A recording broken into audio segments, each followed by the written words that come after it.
Hey everybody, it's Neil, and I have got the cool thing here. This is great. I got this for myself so I can hang my tools in my garage without, and I keep changing stuff up all the time and stuff like that. So I need a pegboard, right? So you need a pegboard for stuff like that.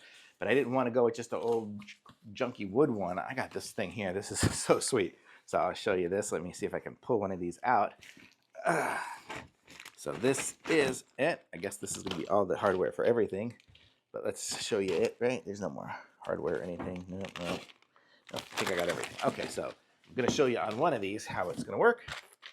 So this is what it looks like here. It's definitely metal. Let's open it up. So here we go. So it is solid, right? So it's solid and going to be super strong. Great one here. And then it comes with the screws here, so we can screw it into the wall. And let me open up this. So let me try to get one of these out without messing it up too much.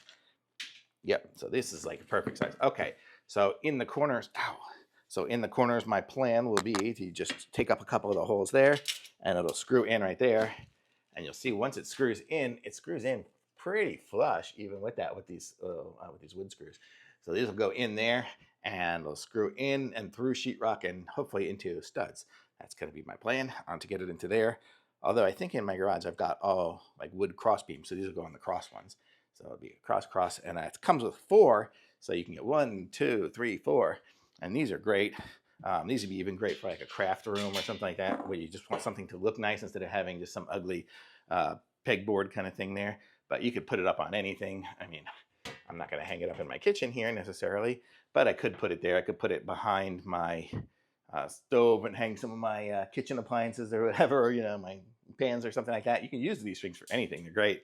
I think I'll probably end up actually putting 2 of them in the garage and 2 of them in my craft room to hang up spools, so I can hang spools of filament for my 3D printer. So that's kind of what my goal will probably be for these. But these are awesome. I like them. Super solid. They don't flex. I can't twist them, so they're not going to twist on you or anything like that. They're going to stay solid, and if you get them into something good, they're going to stay there. So totally awesome. Thumbs up.